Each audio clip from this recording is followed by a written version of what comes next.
Today we're going to be talking about internal events and external events. Events are events, aren't they? Well, maybe not. Think about the types of events you've been to over the years.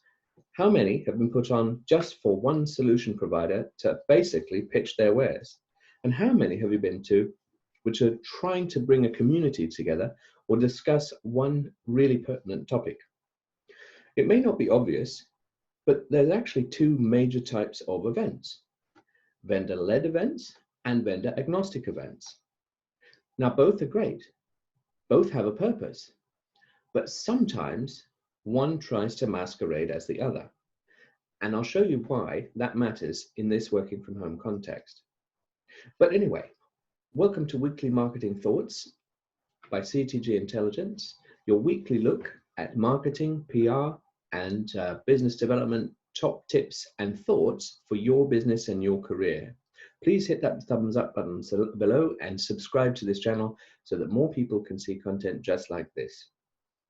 So, right now, I think we said this last week, everyone is naked. You can see the intentions of somebody, you can see their background, you can find out more about them than ever before. And right now that matters. If you look at TikTok marketing, for example, many people say, oh, it's so uncouth or it's so unprofessional, but that's exactly the type of content that's coming through the ranks. Genuine, very quick, very reactive content. And the same is true online. I'm sure you've been bombarded by many, many calls to join somebody's free webinar where actually what they're doing is selling you a product. Well, back in the day, sounds funny to say back in the day, only a few months ago, this was the case.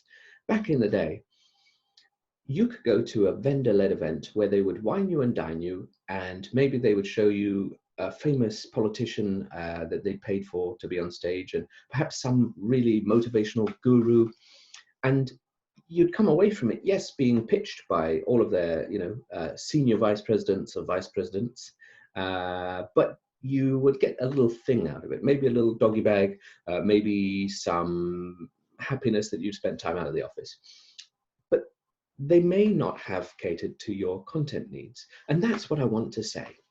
Whether it's a proprietary event or a non-proprietary event, everyone is naked now, which means that you as the end customer or you as the marketer really have to do better at putting on great content with things that you've researched that matter to your end users.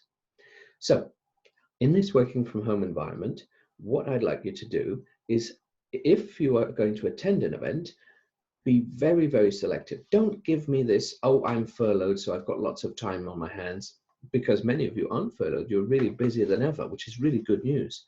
What I want you to do is value your time online as much as you would offline, because the experiences that you can get from the grassroots organizations is really unparalleled.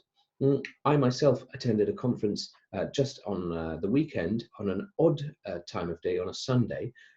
Why not? It's something that a grassroots community has put on with real industry leaders in their fields.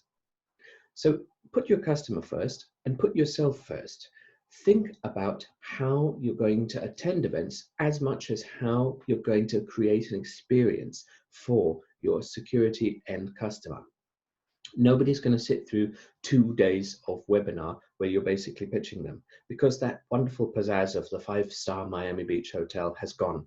The wonderful pizzazz of he is my CEO and he's my senior vice president has gone.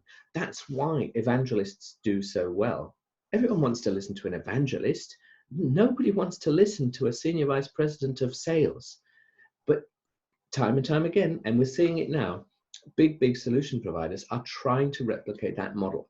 So if you do own a security company, get a hold of your marketing function and say, I'm going to change your direction. I'm going to change your metrics, because at the moment they're working to pre-corona metrics, which are no way near what we need for today.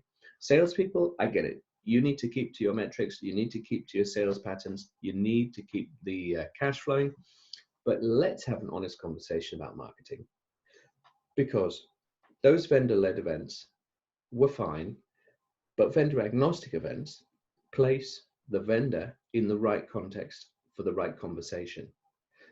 Vendor agnostic events touch the very topics that end customers and end users might like, in the first place. So let's use this time. Let's not say vendor-led events are bad and vendor-agnostic events are good. Let's be honest about what we want from them and what you want as an experience.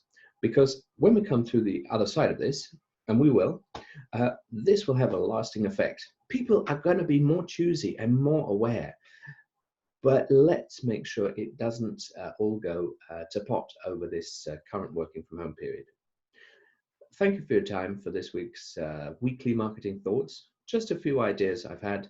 I look forward to seeing you next week. Please click that thumbs up button below and subscribe if you can.